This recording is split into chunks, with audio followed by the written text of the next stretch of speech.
But it's just little pieces of understanding that sometimes, it's not going to be 100% perfect, and you have to deal with that, and you're dealing with it just that little bit better. I don't think the stress goes or that you stop caring or trying. You just manage that all a little bit better, or you understand it a little bit better that it's a bit out of your control.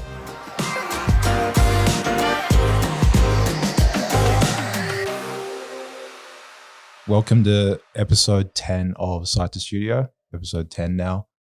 Today we're joined by Illan Elberg from GIA Renovations. I think just to start, could you tell us what is GIA? What do you guys do? Just a short, compact snippet. Sure. So I guess we're a builder, but we're also an interior design company. So we've got our own in-house interior designers, and we specialize in residential renovations, mainly bathrooms and kitchens. Although we do, quite often the rest of the home as well. But I mean, that's sort of the majority of our work. So yeah, we design the spaces and then we build them. Sometimes we work with other designers as well, but majority of the work we do, we design ourselves as well. Just a start to finish service effectively. Yeah. So, turnkey solution for a turnkey design and construct solution for the homeowner wanting to renovate. Yeah. Typical clients is like a homeowner, they're sick of their kitchen. They just want a simple solution. We come in, design it, and we can be building it fairly soon after that, like depending on how busy we are. And they don't really have to organize anything but contact us. Yeah. And so if we go back to the origin of GIA, was it always a design and construct service or product, or was it something totally different? No. Yeah, totally. Well, I mean, really the origin of GIA is my dad had a development company. This is before I was even really doing anything, and it was called GIA Developments. And so he did property development, townhouse construction, new home construction, apartment construction. And then when I started the renovation company, I just used the GIA to keep the brand going, and honestly was struggling to find another name that that I could really use. But yeah, when we started, we definitely didn't have any designers on board at all. It was just me sketching something up on the wall as I was talking to the client, basically, and it was just sort of pretty simple. It was just very basic renovations compared to what we do now. Right. So at the start, it was still sort of design and construct, but the design component of it was certainly not as strong or as emphasized as it is today. Yeah. I mean, they were just, I guess you imagine what a low budget renovation is today, where someone just wants to spruce up their renovation. Like they don't even think about getting a designer on board, right? They're just going to call up like the local tradie and go, hey, I need a new bathroom. And you just kind of work it out together with them, Yeah. So we would only do maybe one job at a time.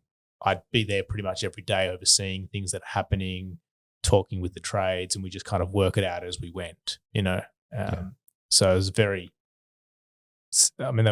they were pretty simple renovations compared to the custom stuff that we would do today on a renovation. Yeah.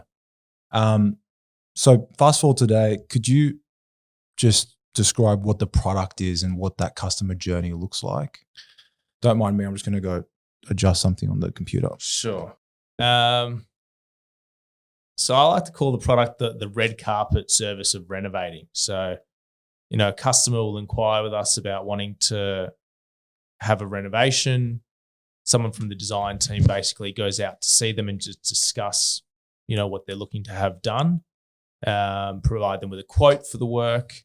And if they're happy with all that, they go into the design phase with us, where sometimes we might spend, it could be a month, could be a few months just creating the design that they want. Just depends how elaborate the design is, how big the project is, and also probably how decisive the client is. Sometimes it just takes a long time to get to a decision. And then essentially we then will do the whole construction from start to finish. And we've got, our own management team that oversee the whole construction. And then like literally until we send in a cleaner at the end, and then they can use the space. Yeah. So how do you find that like the NC model, the design and construct model, how does that stack up against your more traditional design bid build, and sort of where, like, because I'm sure you feel like your model is more consumer centric for a lot of your clients. Yeah. But why? Look, I think there's a different market between people who want to go out and get an architect designed renovation, and sometimes it's just the scale of the project. Like a larger project, you typically go and get, an architect or building designer, get that done and then tender it out. For these smaller renovations where, you're talking about jobs that are maybe sometimes $40,000, $50,000, it's not really even like economical or feasible for a client to engage like an actual architect or someone to do it. So for us, it was just sort of a natural progression because I was already going there and giving people design advice effectively. I was getting better at it as I went on, but I'm definitely not a designer. And we just found that we were basically doing so much design that without really being design professionals that we needed our own in-house design team. And for us, it's like 100 times smoother if our design team has worked on the project and we're building it than if we have to work with someone else, just because it's all in-house and it's just such a smooth transition, because the design team knows our construction team. They know what they want and how they want things drawn and presented. So it works really, really well for us.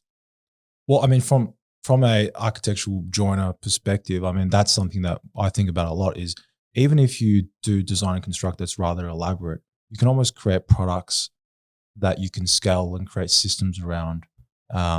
Whereas if you're just building whatever which architect has designed, there's just no way to build any system around.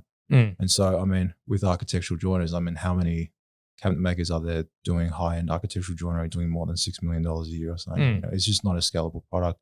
Yeah. Whereas, I mean, obviously, we've all seen some of your work. It looks beautiful. It looks, if you stack it against sort of your architectural projects, you can certainly see, they're quite comparable.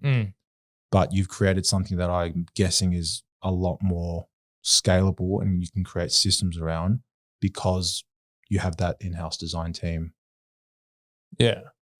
Look, I'd say yes and no, because sometimes I look at the business and go like, it's such a difficult industry to scale in, just because on the one hand, we're trying to implement processes that allow us to scale. And we might have our own in-house design team, which makes things a bit smoother. But at the same time, we're the builder on a renovation. When you renovate, every project you've got a new surprise, basically. It doesn't matter how many times you do it, you learn what to expect and that you think, we're likely to come across this on this project. But you're always thrown surprises once you're in the construction phase of it, just because you don't really know what you're working with. And that's really hard to put in place systems and processes that really allow you to scale, So, I mean, we have put a really good system in place, and I guess we do quite a lot of renovations, but it's at the same time, it's actually still something that's very challenging for us, finding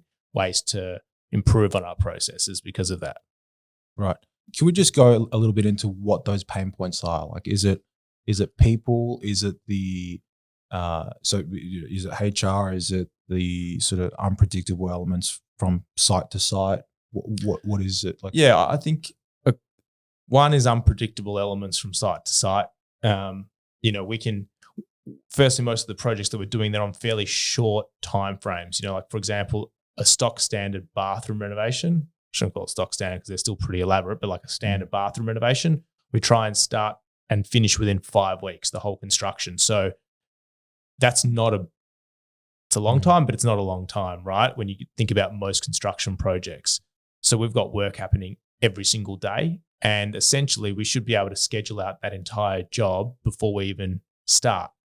But like, it's so common that you start the job second day, dealing with a subfloor that needs to be replaced because someone's built something so dodgy, or you found some dodgy plumbing that you weren't planning to replace. There's just constantly these variations that happen at the very start of a job which are a little bit different, I suppose, to when you just maybe knock down a house and build it from ground up. You still have problems to deal with, but generally much longer time frame, and you can kind of it's not going to be like day after you started and it's thrown your whole schedule out. So yeah, and I guess also in smaller renovations, quite a lot of the time, the people that we're working with, the contractors, although we work with the same team, like we don't, we try and build a group of people that we constantly use and we reuse so they know our processes. There's still majority of them are small businesses, the guys that aren't our direct employees, and they don't have endless resources. So like for say right now is a really crazy time of the year. There's a lot of backlog from the lockdown, right? Like everyone, I don't know what your lead times are like, but the lead times that I'm dealing with are even worse than the usual Christmas lead times. And every day there's a problem where someone didn't get something done that they were planning to get done, and they've got, a lot of commitments, and it's not a big company where they've just got 100 staff members to go, hey, stay there for an extra day, right? Like it doesn't work that way. So those are the things that we're still battling with when we're doing these smaller renovations. So what do you do to address? So there's the uncertainty in the site condition, and then there's the crunch on labor resources right now. So I'm guessing good site management picks up a lot of that slack, or good planning. Yeah. I mean, look, I guess we try and constantly learn as well from the things that we see. So, you're renovating a particular type of property, or even before you start demolishing it, you're obviously doing a building inspection. You're looking for signs of, I mean, asbestos is quite easy to test for, but, you might be checking whether you think the floor is going to need to be replaced. If you can pick that up before demolition, great, and you just allow extra time for it. But yeah, I mean, also the ones where we suspect things are going to go wrong like that, we just allow more time in the schedule, in case it happens, so that we're not having to reshuffle the whole schedule. So we just try and plan for it as much as we can. Yeah. But we're also just running a lot of sites at the same time, and so it's quite a lot of management to make that all run smoothly. Yeah, it's changing every day. So could you just go into a little bit? So what does the organizational structure look like? And how many jobs are you guys running at one time, and sort of who's doing, which department's doing what? Yeah. So I guess we've got,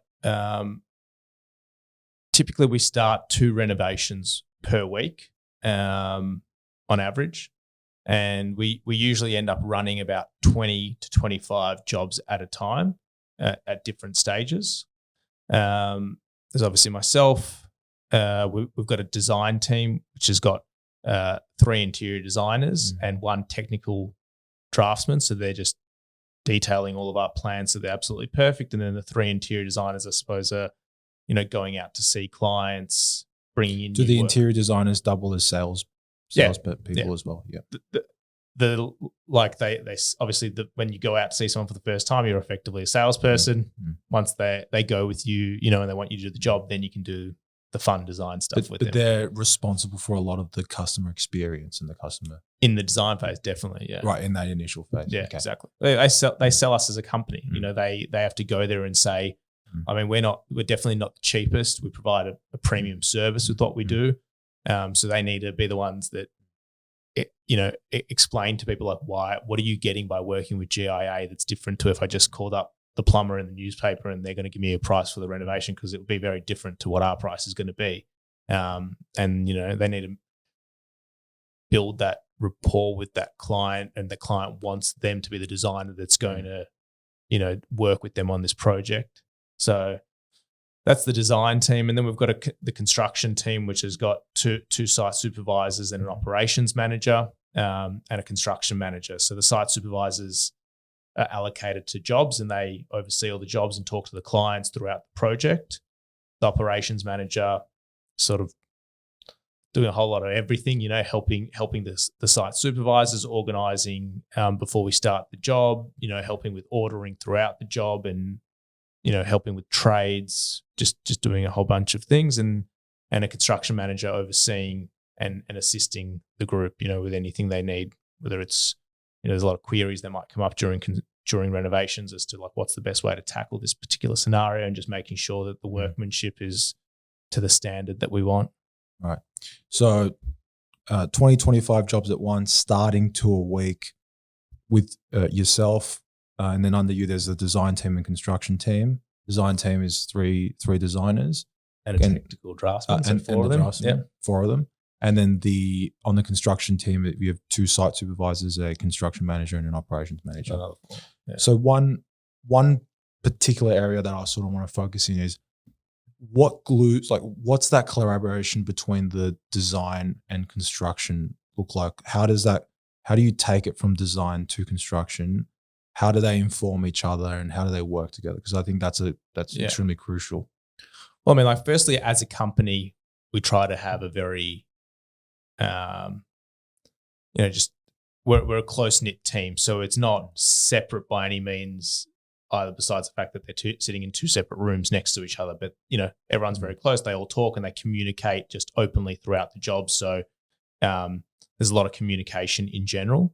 But more from a formal perspective, whenever a designer has signed up a job or has been told that a job's going to proceed, the first step in the process is that someone from the construction team will carry out a building inspection with them, basically go through the job with them and what's planned, see if there's maybe anything that they've missed, they haven't realized that we're going to have to do some other work that they may not have thought about. And then before we when we get to the end of the design phase and before we start construction, they always have a bit of a handover meeting where they go through all the plans in detail together. The designer basically presents the project to our construction team and says, "Here's the plans," and they go through it in great detail. And we have a lot of notes on our plans that you wouldn't see typically on other plans that are basically there for us. Because you're incentivized to make the documentation easy to build. Yeah. And like over the years, I always sort of said, it doesn't matter how silly or obvious something is. Like we'll have an issue come up on site. I'll just go, all right, how do we avoid this next time? Put a note literally explaining what was the issue and what do we need to do to avoid it. So they've become and they've developed a lot over the years. Like, I mean, if I look at our plans today versus what we used to do, and I was like, this is, worlds apart. But the guys, it's so easy for them to find all the information on there. But yeah, they have this handover where the designer who's spent, could be a month, 2 months, 3 months with a client, and they go through each page of the plans. They'll explain them. I mean, there's certain things you still need to talk about it, and it's easier to talk about it than it is to rely on someone to pick it up in the plans, especially if you've got little details, about, the client, this particular client really, really wants a full tile here, or they really want this to be symmetrical. Like there's stuff they still discuss and they take notes. So they go through it. And then for every job, the designer is at the job start. So the day that we start the job, they meet with that supervisor on site as well, and they go through the job again. And the client sometimes there as well, and they just do a little bit of a walkthrough together as the job starts.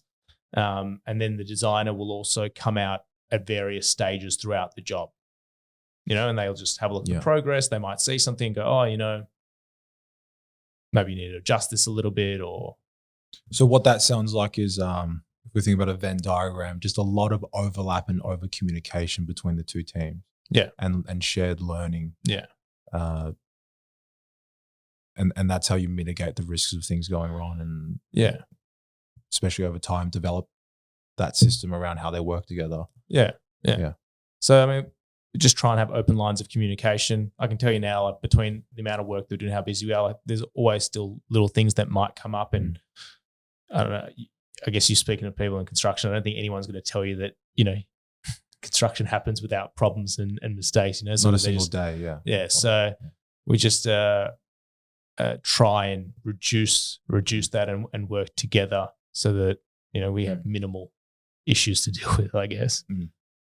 I want to ask you about the sort of the retail customer, or like the mum and dad, the homeowner type customer. Yeah. So just a little bit of background. I actually worked. So my dad runs a joinery factory as well. Okay. And his business partner runs the Miss and Mr. Kitchen showrooms. Okay. Yeah. The big orange buildings. Yeah. So I actually sold kitchens with them part-time for about a year, and dealing with probably a similar clientele to who you guys work with. Okay. And I found the customer education sort of experience, I guess, a little challenging sometimes. I think, I mean, I from looking at you guys, I think your brand solves some of that problem because your leads automatically sort of filter themselves out to an extent. Yeah. But how do you get it? Like, you understand what I'm getting at. Yeah. I guess is the question more about finding the customers that suit our business, or more to do with customers just educate the whole. Yeah, I mean, even the best customer, they're not in the industry. You're not working with a builder, or it's not an architect running the job. Yeah. Do you find that customer education, or sort of that the scenario of asymmetric information between yourself and the client, does that create any issues for you guys? Yeah. I mean, I think there's sort of two stages when you talk about that, right? Like, we get a lot of leads, a lot of people contacting us about renovations. And I can tell you, majority of them actually aren't really suited for what we do. And we go through a pretty thorough process of discussing what it is we do and whether we're the right fit for those clients. Can we do a little role play for how that qualifying process works? Sure. So if I'm, hey guys, I've got a home in Bentley, and I like to do a kitchen bathroom renovation. Yep. Would you guys be a good fit for what I'm after? Yeah. Well, I mean, the first question we ask is, are you looking at doing a complete renovation? Meaning, are we removing everything and starting again? Because that's the most common thing that comes up. Someone calls us up and they want to renovate their kitchen, which means to them, I want a new oven, or I want a new splashback, or I want a new shower screen, or I just don't like my bath and I want a shower, right? So the very first question is always, are you actually looking to do a complete renovation, which means removing everything and starting again? Yeah. Right. So yes, I'd like to do that. And then from there, we would ask just a bit about, their property. You're living in, what sort of a home, obviously where your property is located, because that's another thing. We don't have unlimited resources to just go to any suburb. So it also depends on location. We're trying to find out whether they're looking at the design aspect, and we do ask them if they've maybe been to our website first, and whether they understand what our company is. If they don't understand, then we go into explaining that we're a design and construct company. I mean, firstly, some people just don't want that, and ultimately you are going to pay us for that service, right? So I guess if you feel like you don't want to design and construct, you should know that you're effectively paying for it. And then the big question is investment level, and whether you realistically understand what sort of financial commitment you need to make to do this kind of renovation. So those are the main things. We need to basically establish that it's, property is somewhere that we would renovate. They're doing a complete renovation. They want our services that we're offering, and they understand realistically what the investment level is for something like that. Do you have any issues with clients around the perception of the value of design? Look, and the uncertainty of the construction cost until design is complete. I feel like over the years, it's less and less an issue for us, because I do think that people are doing it. It's so easy to access information, and I feel like, we do a pretty good job at showing people online what we do, and that there's a design aspect to it. So I think more and more the clients that come to us that are serious, they've seen that what we do, and they want that from us. They want the premium turnkey solution. Yeah, and they want the design. They like that. It's still, it's hard because we really are basically not providing them with definitive pricing until we do the design, and we're not doing the design until they sign up with us. So there's a lot of trust that needs to happen between the designer, the client, explaining how our process is quite transparent, which, it is, but at the same time, it is still sometimes a challenge for certain clients that I guess they're maybe on the cusp of, can we afford these guys or not type of, some clients we have effectively, I'll call it like an open checkbook client. They want what they want, and that's what they're going to get, and it's not a worry. And some people really want this premium renovation and want to use our services, but they're probably, stretching it to make that investment, and for them, I get it, and we have to do our job in explaining how our process is transparent. I mean, we don't want to lead people down that road anyway if it's not for them, and And then we also then have a duty of ensuring that what we've sort of told them that, that we're able to work with their budget. We've got to do the right thing by them as well. So the way that you sort of operate is you sort of work out with the client what the scope is, work out what their budget is, give them some sort of high level understanding of what it might cost given the scope and given your experience based on your company's experience, and then a design fee that's attached to that. Yeah. Is that sort of how it works? Yeah, essentially. I mean, we do give them a fixed quote, if you like. There's just allowances for the unknowns. Okay, so just essentially PC. Yeah. Like if I can come to your house and have a discussion with you, and I know from what I'm discussing with you that your joinery is going to be around 35 grand, for example, or 40 grand, but I can't tell you if it's 42 or 37, right? I just don't know yet whether it's going to be 2-pack or laminate, or whether half of it's going to be 2-pack. There's these little things, but I know it's not going to be 20 grand, right? I know it's pretty close. It's not going to be 80. It's not going to be 20. Yeah. Based on our past jobs, I can give you, like within 5 to 10% of what it should be. And I guess what we always tell clients is they get it, that there are these allowances. And when they do sign up, you're having a discussion with the clients anyway, and they usually tell you that either you're having a discussion with the client, and sometimes they'll basically say to you, look, we really don't want to spend any more. And then you as the designer or salesperson know, well, it's my job to now create a design that suits these allowances. Like I can't go and give them a quote that has $35,000 for their joinery. They tell me that, and then I come back with joinery that's worth 60 grand, right? Yeah. Then I haven't really done my job. So, it just works like that. They work together effectively. Some clients, we just provide them with options as well and go, look, you want this, 45, you're going to have to bump the budget up a bit, or, keep it at laminate or something, and it's going to be 35, and they're happy with that, and they get to make that choice themselves. Yeah. Can we talk a little bit about marketing, brand, and sort of what's I think for a lot of people, for someone who seems very thoughtful like yourself, I think brand probably ties in with sort of your overall goals for the project for the company as well. So maybe we start there. What are you trying to achieve with GIA?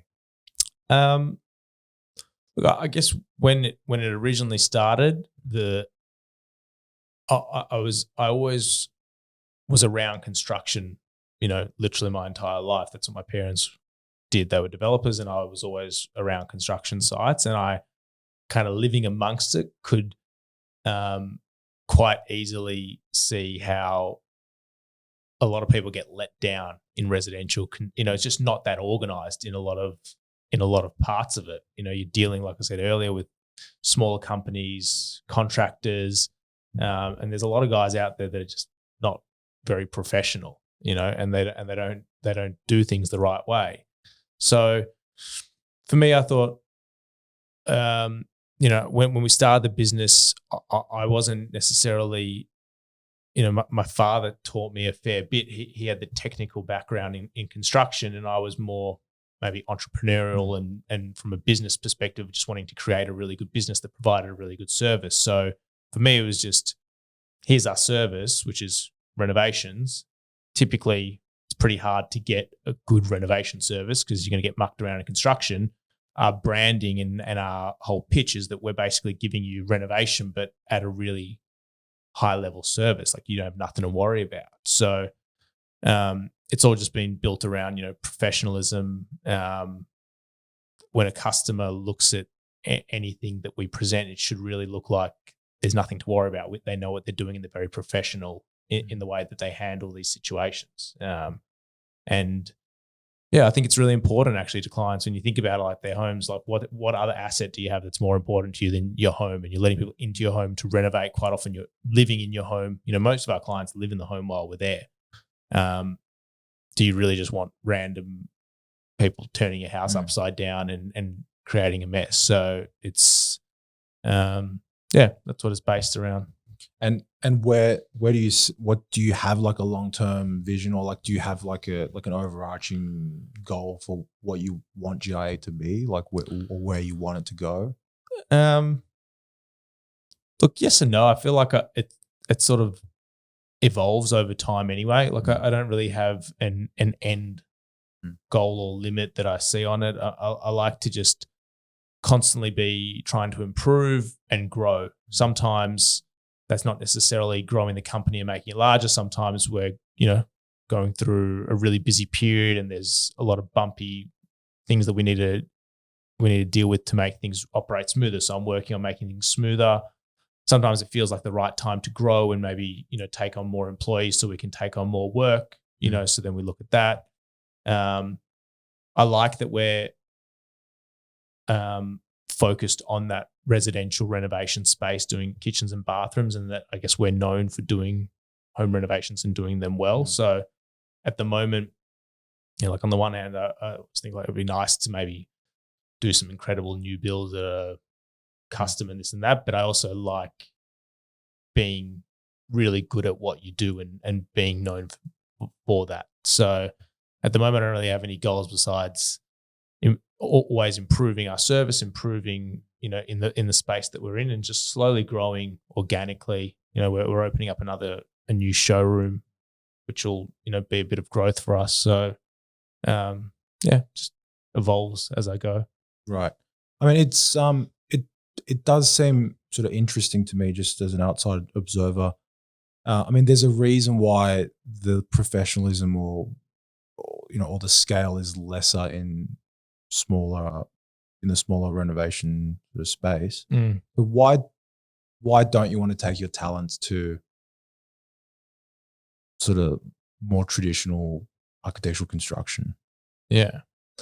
I don't know. I mean, I think there's still a lot of room to grow in the industry. I think if we actually wanted to just recruit more people and take on more jobs, the work is there. So I just don't want to do that, because I think if you do that too quickly, it's very hard to keep your level of service the same if you just grow too quickly. So I don't think that there's a lack of work in the residential renovation space. So I don't see it as like a lack of growth. I mean, I have to obviously do I've got mates that own construction companies and they do a build that's maybe a couple of $1 million or a few $1 million.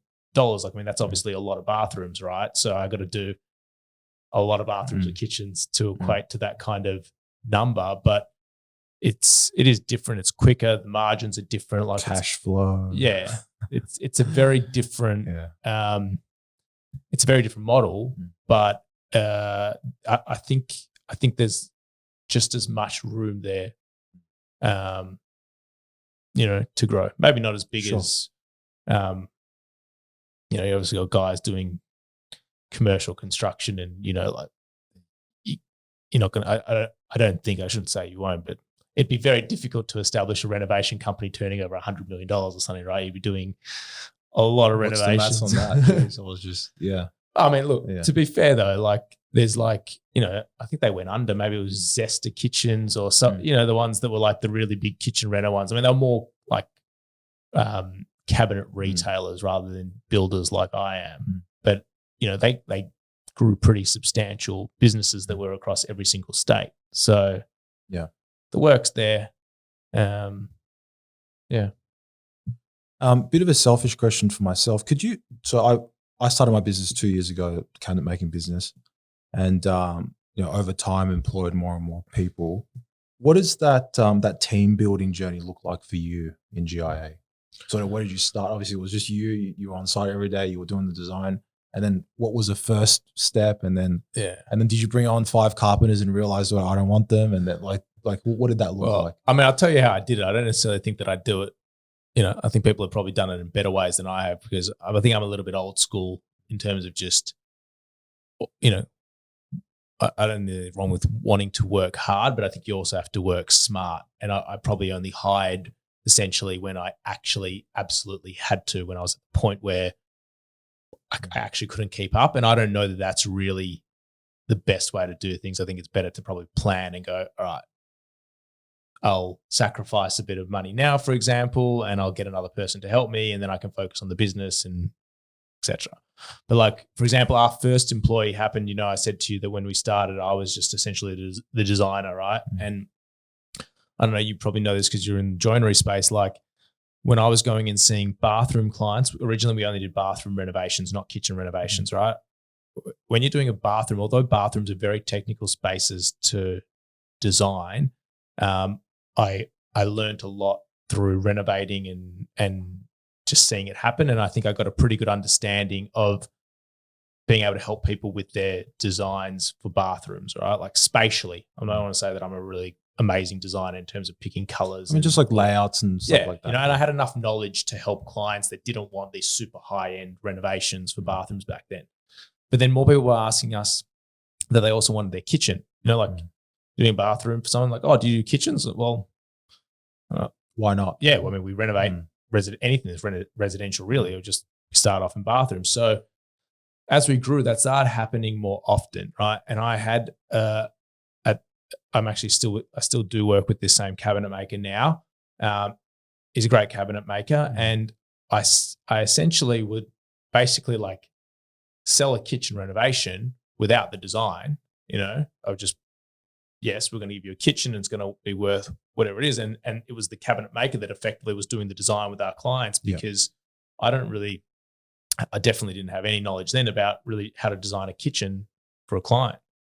And we started winning so much work, and he just basically said to me, he's like, you actually have to hire a designer to do your kitchen designs, because like I'm not a designer, like I'm a cabinet maker and I'm just doing them like you give me layouts, I'll do a shop drawing. Yeah. You know, I do the shop drawings, but I can't be meeting with your clients and bringing samples and working all these things out. I didn't even fully understand what I understand today about how big this design process can be. I was just sort of palming it off onto him for that stage. And so he was like, I'm not doing it anymore because I just don't have enough time. And he actually also suggested for me to speak to someone. She actually still works for us today. She was our first employee. She was the salesperson and designer, you know. So that's like an example. Like I don't know that it was necessarily, I kind of got pushed into hiring someone, and it was a great first step because it really opened my eyes as well. Like I went from me running around to quotes all day long, every day. And then doing every evening paperwork at night, and I was doing so many things, and I almost wasn't even thinking about what I could do to resolve that. And then I hired someone. So how old were you when you were doing that, by the way, when you first started? So I started the business in my second or third year of uni, which would have been about 20. I was 20 years old. So I mean, I was eager to work. I was, really keen to do everything, but I guess I was still learning. Did you get good grades at uni? So I was very lucky at uni, right? I 3 good mates of mine went to the same uni course as me. 2 of them were exceptionally high achievers. And we had a lot of group work. So I graduated like with honors and a really good result. I feel like I have to pay a bit of respect to them because I think they'll say to you, like, from the 3rd year, I wasn't. You just weren't there. Not as much as I should have been, or like I was just working in between things. But look, they couldn't sit exams for me, so I would have to find time in the middle of work to cram for a few weeks. I did the exact same thing. I had 3 mates. I studied construction management. Yeah, that's what I did. And I was at RMIT. Yeah, I was at RMIT. And they don't do attendance. I don't know if they did when you were there. They didn't do attendance. There were certain things I had to attend, but I found my way around to do it. So yeah, and we just we did it a little bit differently. We divvied up to 4 subjects. We did 5, I think, just to push it through. And I'd do one, he'd do the other, and then we just write each other's assignments. That's how we got it done.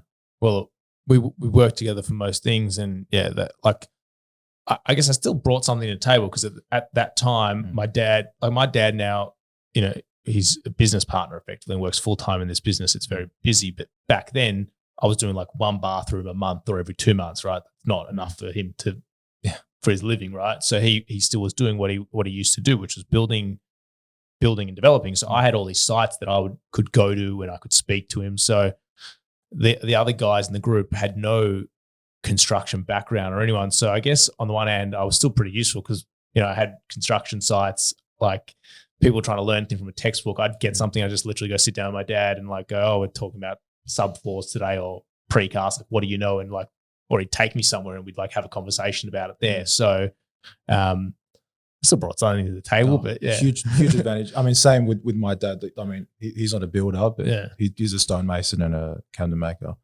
But just being able to, if I had a question, he'd just call one of his builders and they'd help me and whatnot. Yeah. Certainly.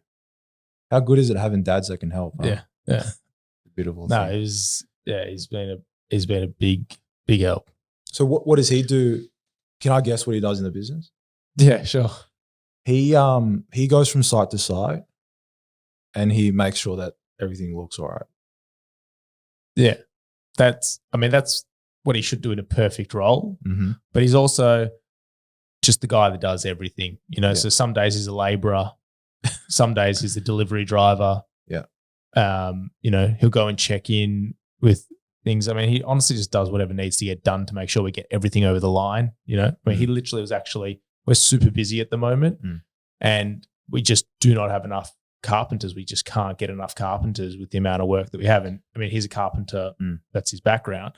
So he was literally on the tools till 8:30 last night in someone's kitchen, getting it ready for cabinets that are being installed today, So it varies what he's doing. He just does what needs to happen to get the job done.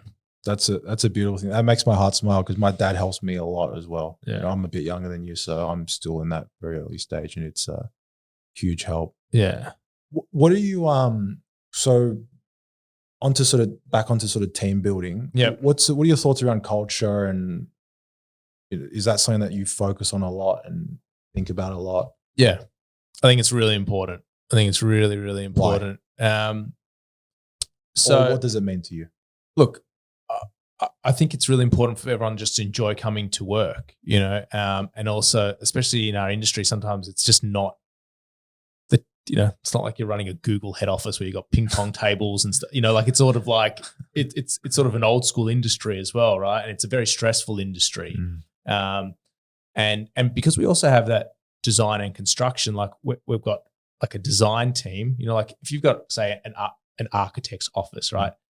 Yes, they work with the builder, but that's just another company that they deal with. Very right? different dynamic. Yeah, here our designers are working in a building company effectively, and so they feel the stresses of a building company, and it is very stressful. Like day to day, like a problem comes up, and everyone's fully invested in the project, and you hear something going wrong on site, like everyone's panicking about it and trying to fix it. So it can be a stressful workplace, and I think the type of people that we have working, they take a lot of accountability in what they do, and they take it on themselves to make sure that things are done to a high standard, and they feel it when something's not going right. And so it's important to have culture so people feel supported. It's important to have culture so there's that release, like we try and do at the end of month, drinks and do that together, or, like order in some food once a week, or try and do some fun things. Like we just did our end of year day where we took half a day and we went to Arborary Float and had some drinks together and just, do fun things that, keep everyone, on a friend level as well, to just enjoy work as well. So it's not just a stressful place. Yeah.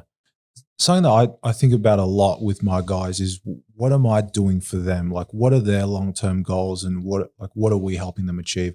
And I suspect with your designers, one big part for them is they're passionate people. They're passionate about bringing something beautiful into this world. Yeah. Is that something that you guys are very aware of and are sensitive about? Yeah. Because you're essentially poaching talent from interior designers and architects, or not poaching, but somewhat competing for in the market. Yeah. Yeah. Essentially. I mean, like if we put up an ad for that, that's, like the people who apply are going to have interior design architecture firms on their resume. Look, I guess, firstly, it's important to us to make sure that the designs, so they come up with designs, and it's important to us that we bring those to life, and we do that to a high standard, and, a builder could take the stance of, I've got control of the whole process. I'm going to cut corners to make my life easy. My team will probably, like if you ask them, they know that I always just say, well, my gauge for things is, would I accept it in my own home? Like if I look at something and I don't really love the detail of how it's been finished and it's a pain in the ass to fix, and it might be even acceptable, I think our gauge is just like, we wouldn't, our approach isn't to like just sneak it through. It'd be, all right, we wouldn't accept this in our own home, therefore it's not acceptable for our clients. I think that's important to the designers, that they feel that like we're doing justice to their designs and wanting to get a really good outcome.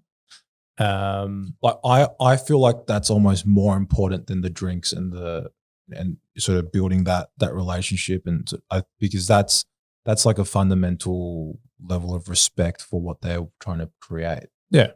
And then so what about for your construction guys? Like what do you think what are they like? What makes it all worth it for them? And do you think about that? Well, look, I think firstly, I mean, back to that culture, like we have a close team, so everyone knows each other really well. And as a supervisor, you kind of essentially you respect that designer, and they've spent a lot of time doing the design and explaining to you how to do it. And I think you feel responsible to carry out the project and bring their design to life. And you want to do the right thing by them, and they work together to make that happen. Like when they're doing a project together, they're constantly talking like, what did you intend on this detail? And they're doing that. And as a supervisor, when you get to the end, you see a happy client, your design is also happy, that's what they're doing it for. They want to see the good results, and they want to just make sure that everyone's happy, as a supervisor. Yeah. Because it's such a fast-paced environment. I think you guys have to, like, it might cause them stress at times, but it's something that they must love, having 20 jobs. It's stressful. Like, it's very stressful. For your construction manager, that's a lot of attention being split up a lot of different ways. Yeah. Well, I think, he's just, the construction manager just is available to look at it, to look at all sites, but I mean, he's not essentially solely responsible for them. Supervisors are allocated, maybe 10 to 12 sites at a time. I can tell, like right now, they are working very hard and they are very stressed because it's a really tough job. Like there's just so much to do and so much changing daily. I mean, like every single day, you have to change whatever you planned the day before. So, firstly, you have to be a certain type to enjoy that to some degree. Like I kind of, although it's stressful for me as well, like I do kind of get a kick out of getting it done, right? So that's not for everyone. Some people don't want a fast-paced, stressful job, and they just want to relax and knock off at 4 and not think about anything, right? So firstly, I'd like to think that the people we employ want to be in that environment. They get a kick out of it, and it can be stressful at times, but it's worth it when they get to the end and they've achieved it. Like it wasn't easy, and they know it wasn't easy, but they feel good about getting the job done. Yeah. And so do you feel like you're at that stage where it's, you've been in the business and you've been in the game for quite a while now, that you sort of don't get too fazed or bothered by the stuff that happens on a day-to-day basis anymore? Or do you get pretty stressed as well?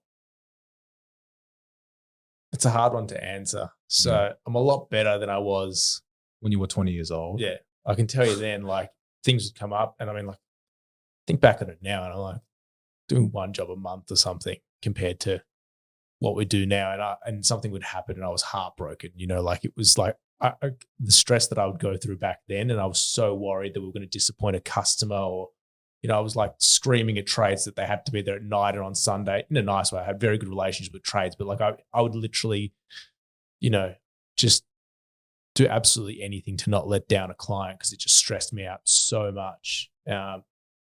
I think I still have that. I still have that approach now, and I hold very high to make sure that the customers are happy.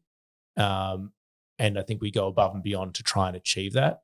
But I think I've learned to handle the stress a bit better. I still get stressed at times, but it's just little pieces of understanding that sometimes, it's not going to be 100% perfect, and you have to deal with that, and you're dealing with it just that little bit better. I don't think the stress goes, or that you stop caring or trying. you just manage that all a little bit better, or you understand that a little bit better, that it's a bit out of your control, and you don't have a breakdown because every day things are going wrong. And I think my approach now is just problem solve as quickly as you can and just work out a solution and just, communicate, and you do all the right things. Generally speaking, a client is pretty understanding of situations, and you usually find a way. When I think about all these situations where when they first came up and I see this problem, I'm thinking almost like it's unsolvable. I've always somehow found a solution. I'm yet to come across something that we haven't solved, exactly, right? Yeah. So, but like sometimes at the start you look and go like, we're actually screwed this time. Like, we can't fix this. And then you get it done. So just, live and learn, I suppose. Yeah. I mean, like people pleasing is something that I struggled with a lot as well. And I still sort of struggle with as I'm learning and going about this journey. Yeah. So that's, if you look at sort of from the start to now, what are some of like the biggest learnings or the biggest changes that you've made, biggest improvements, I guess, to you, like on a more personal level? Well, like in relation to people pleasing and that, you mean? Oh, well, just that whole, just the journey as an entrepreneur, I guess. Yeah. Well, I think I've just, I was always wanting, when you say people pleasing, I'm thinking about that. Like we would want to take on effectively any work and always say yes and never want to let anyone down. I think you learn that you need to be a bit more selective and understand what are your capabilities and use that to your advantage. Like that's where you do really well, rather than just saying yes to everything and trying to do more than you can and ultimately letting people down. But I feel like when you first get into it, you're almost thankful that people give you the opportunity to work, or they're thinking of you. And so you want to do bathroom renovations, for example, and you're setting out to do residential bathroom renovations, and someone calls you about a commercial bathroom renovation, and you're just like, yeah, of course I can do that, and you go and do it, and you don't really know what you're doing, and you spread yourself too thin. So I think just being selective was an important one, and understanding that, not every job is right for us. Better to say no than to let someone down and just take on too much. And don't grow too quickly, like it's better to really patience. Yeah. You want to grow, naturally, especially at the start. You see things moving, you're just like, amazing. Let's just keep on going. But there becomes a point where it's hard to consistently grow at such a rate.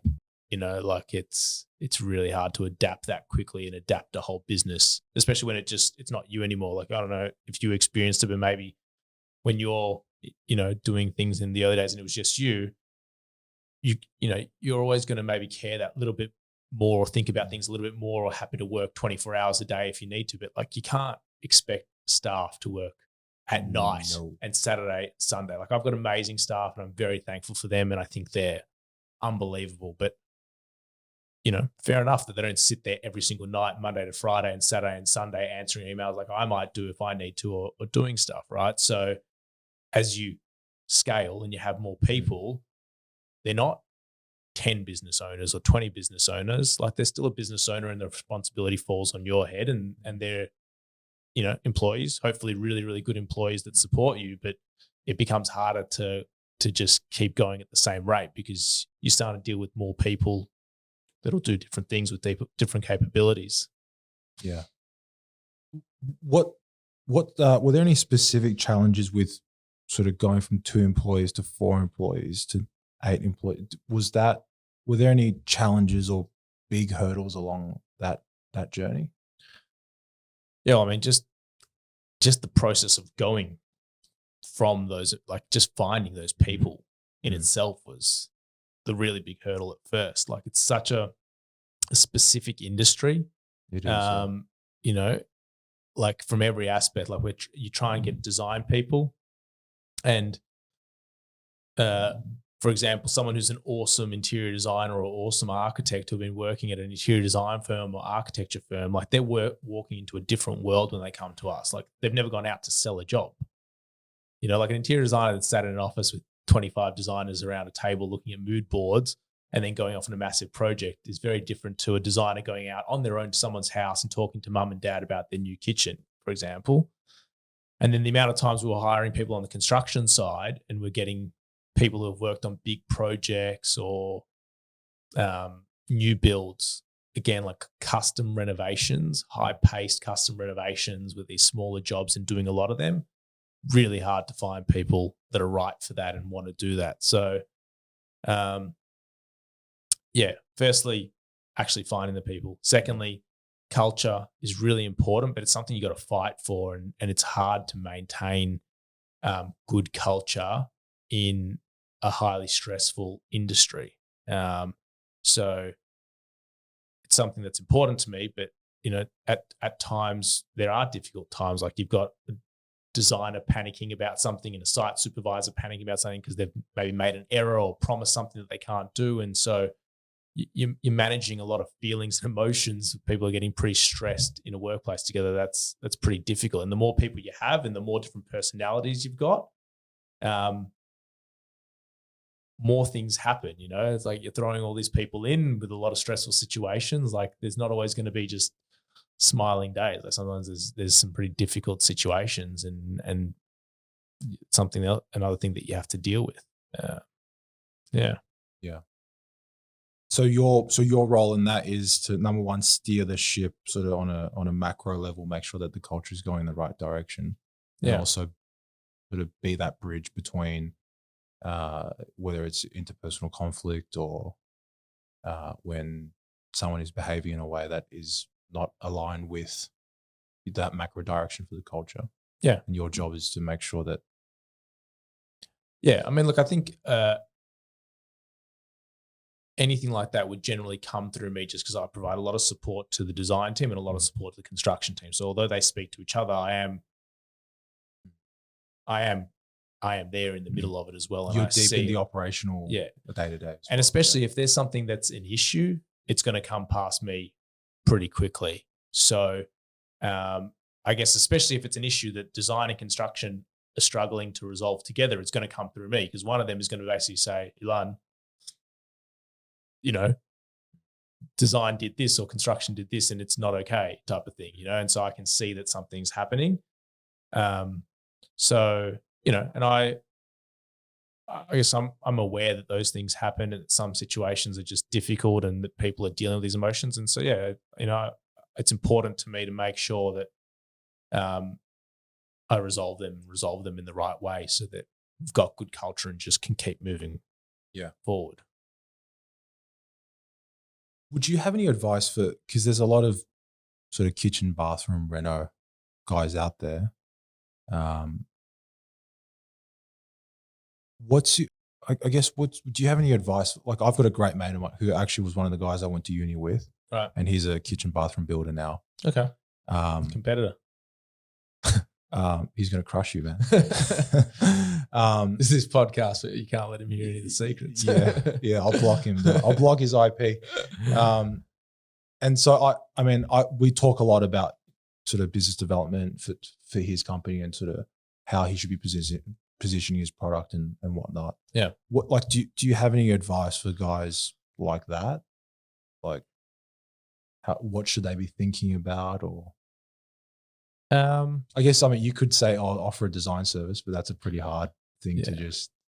Well, I mean, I guess I think it just comes back to deciding who you are as a company and then building your service around that. Because like for our example, when I started, I was building it around that I wanted to provide this, like I said, the red carpet service, like this really high-end service of renovating where there was nothing to worry about for the client. Now, not everyone wants to do that. And so me wanting to do that is what led us into having the design service and all these that's what built what we are.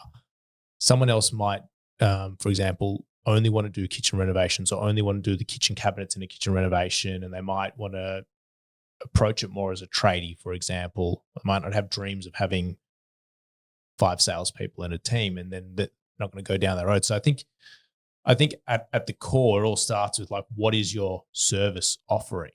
what are you ultimately trying to do? Like, you may not start there, but I guess if you know where you're heading, then you can kind of build around that to offer the service, because there's so many takes on it. Like, just because ours maybe is the higher end version of renovations, for example, doesn't mean that we make more money or something than someone who's doing budget renovations, right? Like, that's not always the case. It's just that's what we do. So it's not like we're the beacon of the top, and there you do better there. So I think it's just deciding what it is that you're going to offer. Yeah. Do you? We don't have to talk about this, but do you see any other players in the market that are doing things that you really like, that you think offer a great product? Look, I think our biggest competitor, and they're probably the biggest in our space, is Smarter Bathrooms and Kitchens. They're another company. They're based out of Port Melbourne. And look, I don't actually know. On the one hand, I know a lot about them because they're our competitor, right? I know what they do, but it's not like I've renovated with them or anything like that. I know that they're bigger than us, and it takes skill, and you got to know what you're doing to build a team that big in that space. And they've built a much bigger team than us, and they've been doing it for a long time. So I don't know really any specifics that they do to be able to kind of like look up to what they're doing, but I always like knowing that, hey, there's someone else doing what I'm doing, and they've got 5 times the amount of staff as me, because that tells me that the market's there. So then just a little bit of fun, okay? Just from a purely fun, like business is a game, fun, competitive kind of way. Yeah. What are you going to do to crush them? What am I going to do to crush them? Purely fun, competitive business talk, not trying to hurt their living or their families. But what are you going to do to crush them? Well, look, I mean, realistically, we compete on a lot of jobs, because clients will tell us like, hey, like if you're getting a kitchen renovated or a bathroom renovated, there aren't that many people that just go and get one quote and say, oh, here's 50 grand. Like, and, or they were planning to spend 30 and the first quote came through as 50. You're probably going to get another quote and check, is my bathroom actually going to cost 50 grand? So, and because we do very similar, like as a business, we're very similar, that we both have design and we're both builders and we do the whole process from start to finish. We do end up competing against each other, I'd say, fairly often for jobs. So there's nothing that I can actually do to crush them or take their business. I mean, we're just constantly trying to improve on what we do. And, like we go into a quote or a consultation with a client, they may have seen them 2 days before. And, I'd like to back in our designers that they're awesome and that they say the right things and they're really relatable and they get on with the client. Like they will get on with some people, and maybe some people will like the other person more. So like, it's sort of, there's not that much you can really do, besides trying to improve on your product. But even then, it's like, until someone's worked with you, they don't know that your product's good. It's not like you can go online. Like we've got a lot of positive reviews and they've got a lot of positive reviews. So I think if someone went and did some research about us, they wouldn't really be able to tell that differently between the two. It's kind of like if you go online and you want to pick a TV and you go and read the reviews for an LG and a Sony, and both of them on like JB have got 150 reviews each, and one's 4.9 and one's 4.8. Where does it leave you? Well, this is where I have a thesis around this. Yeah. I believe brand is a variable. Yep. So you spoke about sort of how does your designer get on with the client? How does whatever. I think consumers make decisions in a very irrational way, far less rational than they would like to. I mean, I'm a consumer as well, and I buy shit for really stupid reasons. Yeah. So like, I think brand's the variable. I think because someone's heard you on the GIA podcast, which you're going to start, and they've heard you say that that your football team is. Do you follow football? Carlton. That you're a Carlton supporter. They are an arbitrary amount more likely to go with GIA just because you're a Carlton supporter. I think that's just how we behave. Like I would choose Samsung over LG because Samsung sponsors a UFC fighter that I like. Yeah. For example, I think it's. But do you think you do that, like you knowingly do that, or you're just saying because you've come up with this theory, you're saying you think unknowingly you would do that? Well, I mean, I'm definitely subconsciously, but I like to think I'm very passionate. I'm very interested in sort of consumer behavior and branding and marketing. So I like to analyze how I make decisions. But of course, I make decisions subconsciously. Yeah. So I think it plays a big part as well. But when I look at this comparison specifically, like us and them, we're both very professional companies, I'd like to think. And I think we both paint that picture pretty well.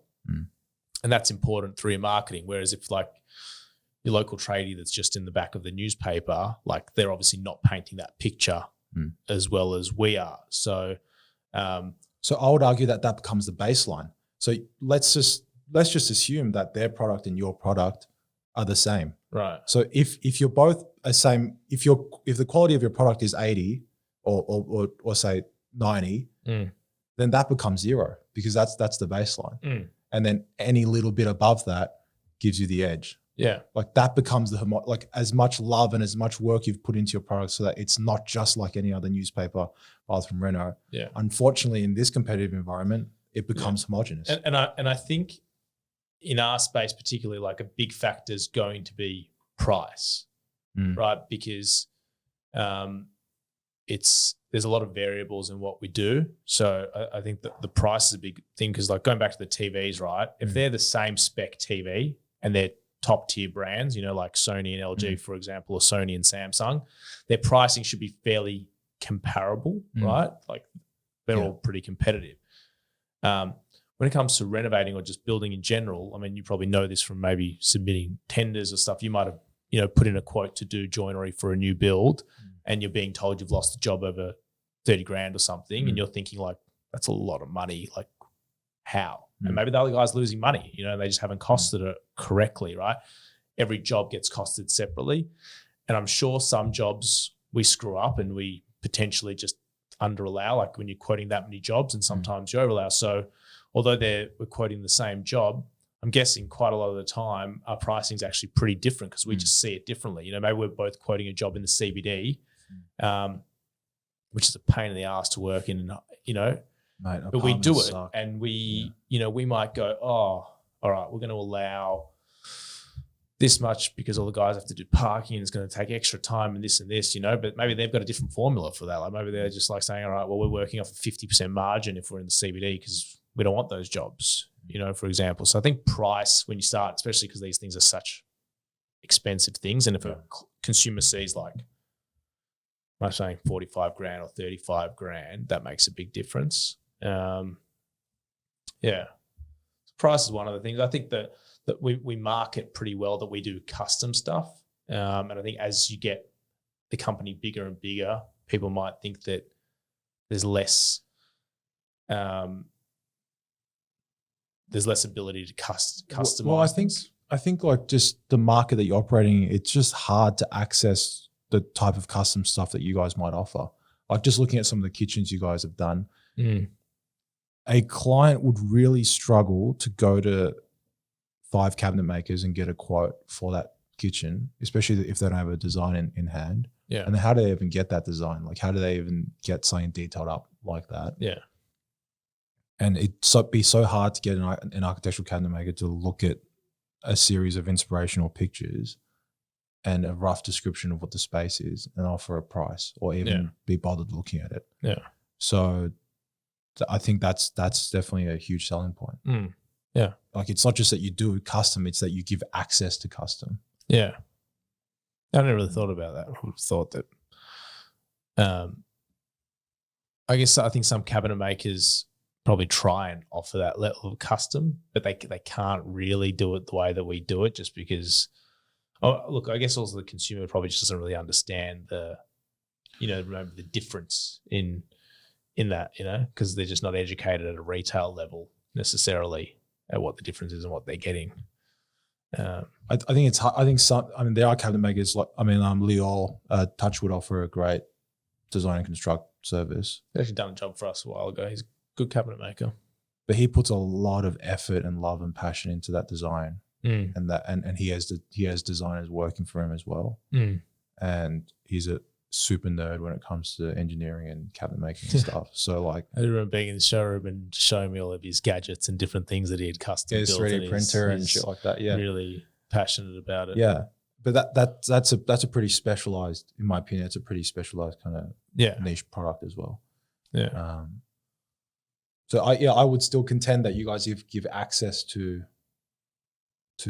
custom, or to a level of custom detail that just wouldn't, you might not go, you might you might say get 75% to full blown architectural, but that's still 30% better than what they'd be able to achieve otherwise. Yeah.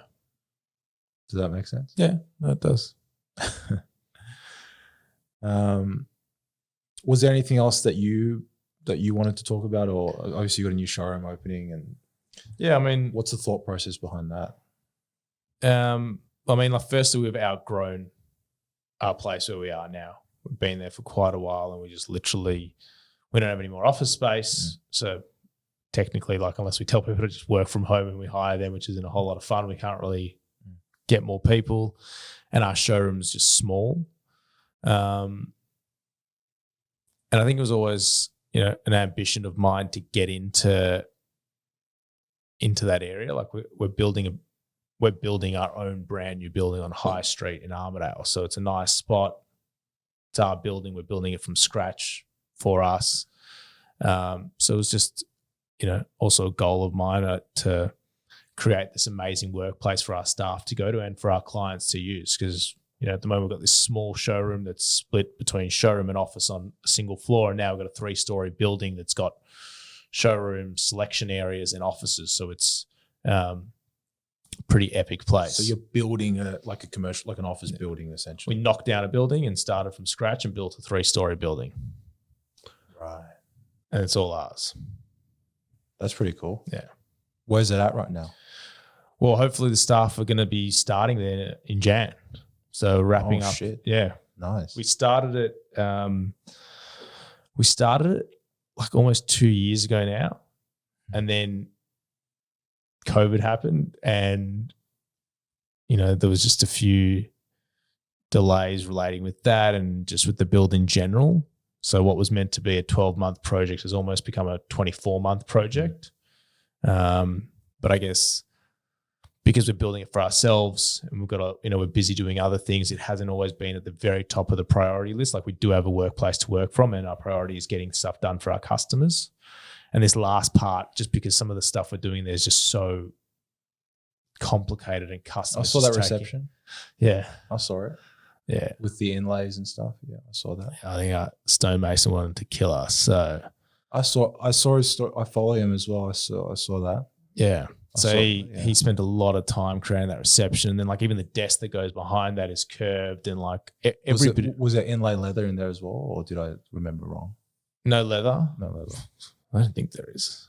Our designers put a lot of stuff in there, but yeah, like, I mean, like, we've got, as you walk in, like a moss wall from ground floor to the 2nd story through a void, and then there's all this custom reception area, and like the kitchen display on the ground floor is all out of porcelain with, like, curved benches. All the doors and drawers have got 6mm porcelain inlaid into the actual doors and drawers. So nothing was really done. We kind of created this space to show almost customers like what's possible. Like, I think a lot of the stuff, is budget dependent. So a lot of the stuff clients would just go, that's not for us. But they can now come through our showroom, and it's kind of hard to really convince a client to go and spend all this money on something that's super custom if they can't even see it. Like, it's almost like it's a good inspiration place to have. Like, they're seeing these like incredible spaces. Like, we've built like a full kitchen, 2 full kitchen displays that are pretty funky, and they can come in and go, like, wow, and it inspires them to want that in their home rather than just showing them stuff. So yeah, that's probably the main thing that's going on for us at the moment. Just get this place up and running, move the team to Armidale. It's going to be a huge change for the business, hopefully, just culture-wise, like being in Armidale. There's the vibe around that as well. Like, we're on the Nepean Highway in Bentley at the moment with a couple of motorbike stores next to us. So it's not like you can even like walk outside and grab a coffee, whereas now you're in the heart of Armidale. So like, just from like a culture and a workplace perspective, like that's an awesome upgrade for the team. Awesome facilities for the team to show clients things, and hopefully it'll just also grow the business as well. Like having another location. We're not closing the other location, so we'll have that as well. So hopefully that'll grow the business a little bit. Yeah. What are you guys thinking about in terms of content strategy and what? Because obviously I'm sure Instagram has been huge for you guys, but I suspect you've seen engagement go down and whatnot over the last few years. Yeah, a lot actually. Well, so I don't manage it ourselves. We've got someone that looks after it for us, but we did have a meeting last week. Maybe it started this week. Last week, I think, to just discuss basically fresh ideas on how to change up our content, because the engagement has gone down a fair bit. Can I give some ideas? Sure. I think you should do TikTok. Right. I think you should do Instagram Reels. Yeah. And I think you should start a podcast and do lots of clips from the podcast. I just take this and chop it up into. Yeah, but of course you can. Yeah. But I think TikTok is fucking serious, man. Yeah. But like, what sort of stuff on TikTok would we be doing? I think you need to spend time consuming on TikTok, like as much as you don't want to. Yeah. You need to spend time like watching stuff on there and seeing, like getting a feel for what that media environment is like. Yeah. But I think your very visual stuff. Actually, MJ Harris are doing some really good like Instagram Reel, TikTok style. I think we've done like a couple now, because we did have some videos that done, but like not consistently, enough to be posting. How many years ago did you start your Instagram account? A long time like ago. 7-8 years ago. Yeah. Yeah. And that engagement running up to like 2012, 13, 14 would have been crazy. Yeah. The numbers used to be massive. Like, we've got a big account now, but yeah, even like the engagement, like the numbers that we had like 2-3 years ago were, massive compared to. Actually, I'm curious, have leads gone down as well from Instagram? Look, we don't really try to get we don't really focus on getting leads from Instagram, to be honest. I look at it more as a brand awareness thing. Yeah. Because I find when we did try and get leads, like when we actually ran like lead gen campaigns through Instagram or something like that, like click-throughs to landing pages and shit like that. Yeah. They were exceptionally low quality. I don't fuck with lead gen at all. Yeah. I think brand awareness is everything. Yeah. And I think it's, what we're selling isn't like a quick buy, right? Like, it's not like, oh, this ad is a cool t-shirt, let's buy it, it's $30. Like, you're talking about like probably the largest amount of money that people are going to spend on anything, right? Like, our renovations could be 50 grand, 100 grand, 200. Like, you don't just do that quickly, and you think about it and you spend a lot of time on it. So we don't really even try and get leads. Like, we do get some through, but we don't. That's not what we're there for. I think it's for brand, for people to see what we do, and they spend a bit of time researching. It's building relationship at scale sort of over time. And I do think, and when I got into it originally, like, a good mate of mine runs an agency, and he looks after our Instagram now. But when we originally started, I guess, like, he didn't charge me a lot anyway, but I wasn't really, like, back then I didn't even really understand what it was going to be, to be honest. All I remember just saying was like, I know it's going to be important, and I feel like, I can't in 10 years decide that I want 100,000 followers tomorrow, right? I got to start doing it now. And so we just start doing it. And I guess I think it brings a level of professionalism when people come and see that we've got 100,000 followers, or I shouldn't say that because we don't, almost 100,000. They're promising Just say it, bro. Who gives a shit? And like, it is impressive compared to going on an account that's got 2,500 followers, right? It's like we've invested that time and energy. Is that a personal attack? Because I got 2,500 on a mic. So 1,200 is no good. 2.5. Okay, right. yeah, I like that. So, but yeah, we're definitely looking at that, and I think even like before COVID really hit, I was already again chatting to some videographers about creating some fresh content. I think it's on our minds that we really need to create more content and video content that we can use. I don't understand. I think there's a very unique opportunity. Actually, this is mine. Scrap all that. Like, this is number one. Yeah. Like, all that applies, but this is number one, is why don't you hire a kid for 60 grand a year to just film everything? Yeah. I've considered it. to be honest, because Why don't I've you hire a tried kid to like tell follow our you guys, around. Like he can go around with you. He can go around with your supervisors, go around with your designers. And him on a 40-hour week, he'd be an absolute demon. Yeah, I've almost considered it because I've tried to like get our guys to like say to our supervisors, you know, when you rock up on site, just get a video of this and like you get back. I don't want to.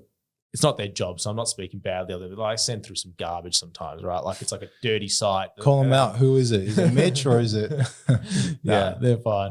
Like, well, actually, our operations manager is a gun at taking photos and videos, and so he does that for us here and there. And but like he doesn't really have the time to be doing it, to be honest, you know. But he likes to get outside and see things. But the reason I say that is because it's, again, going back to what do you have to offer that person who you're trying to hire? Yeah. And I think you've got a lot of quality content and you've got this atmosphere and this team that they can create from. I think that's so. Who am I hiring? What's the ad look like? Junior. I think the ad is like, it's like, hey, I'm Illan. I run GIA Renovations. We do, you know, awesome renovations. Here's some of our work. Boom, boom, boom, boom, boom. 5 seconds. We're looking for someone to document using videos, pictures, written word, our process and show us in the most authentic light and repurpose that content for all the social platforms. And what's this person's background? Like, are they still in uni? I think it's like uni, or they can't still be in uni because then they can't work full time for me. So they've just finished something, and what have they just finished? Media or something? I think fresh out of high school is good as well. Even like if there's a kid fresh out of high school who just grew up watching, like playing Minecraft and watching Logan Paul and like doing that and like just really in that space. Yeah, I think. I mean that I don't have that scale, you know. I'm a company with 4 employees, and you know what? Like I don't have that scale to be able to afford something like that. Nor do I have the breadth or the quantity of work or content. Mate, 20 sites at a time. Let's just say 15 sites at a time. There is so much content there. There's so much content there. And you think paying someone full time, you're getting value for money, like return on your investment there? You're going to get a lot of content. Brand awareness pays for itself. You know, high quality brand awareness pays for itself. In like when I first started this business, I had $6,000. I had 10 grand. I spent 5 grand on the logo, and then I had 11 grand. And then I 6 grand. I split up that 6 grand. 3 grand I paid a 15-year-old kid to run Facebook ads for me, and the other 3 grand I spent on the ads itself. Yeah, and I ran all lead gen. Yeah, and I got leads because I really needed leads to kick this off. Yeah, and it worked. But then when I switched over to brand awareness, it was just next level. Like just the level of the quality of leads, for example, the amount of leads. I think brand awareness is like, I honestly believe that what's gonna allow you to crush whatever Smarter, whatever they are, is that, with all respect to them, just in a competitive fun, like business is a game, like sports kind of way, is I think brand awareness. Yeah. All right. I don't mind the idea. I'll look into it. I might get you to write the ad for me. That's something that I'm looking to hire. Yeah, that's something that I personally have a lot of conviction around. It's because it's what I believe in. Yeah. That's what. No, look, I agree. You know, I just don't know whether I've thought into it enough to go and hire someone full time. But like, I think if I probably looked into it more, there'd be a very good case for it. I mean, you like just think about from the mind of like an 18 or a 21-year-old. Doesn't matter. Like they could be in like 60K. Like it's not a great wage, but it's a living wage. Like they can afford to live. Yeah. So that's for an entry level into most industries. Like, I mean, that's not like way off really. No, it's good. Yeah. Because the value in it for them isn't, it's that you're going to give them 20 grand to buy the best gear with, and that they're going to have a lot of material to shoot, and they're going to be able to build a brand. Like that's the main. And then the 60K is just a fun workplace as well. Yeah, exactly. And the 60K is just like, all right, I can pay rent and I can go have drinks every second week. Like that's all that is. Those are the days. Good job. Yeah. So I mean, create for that kid in Perth who, because nothing's happening in Perth, needs to get out of there. Yeah, exactly. We tend to attract interstate talent as well. So We've got a few interstate people working for us, so Yeah. maybe I'll put up an ad in all other states. Yeah, I mean, I'd get like that's what I did when I was hiring tradesmen. Is I got a videographer to make a video talking about what our values are as a company and sort of who we're looking for. And the premise was, if you align with our values, then hit us up. And then just ran ads against that video. So I think good words of wisdom. If you want to fire your videographers, say, hey, I've got this final project for you, and do it that way. Yeah. All right, cool. Should we leave it there? Sounds good. I think that was a good chat. That's an hour and a bit. Yeah. Hey, thanks so much for your time. I really appreciate it. I mean, this is December 8th. Yeah. Which is like crazy epic. time. Yeah. So thank you. Thanks for having me on. It's been a pleasure. Thank you and continued success. I mean, I've been admiring from afar. I'll continue to do so, and love to continue the conversation. And I'll hit you up to consult on my job ads to get them right. Mate, listen to the professionals. Don't listen to me. Thank you. Continued success. Thanks. Thank you.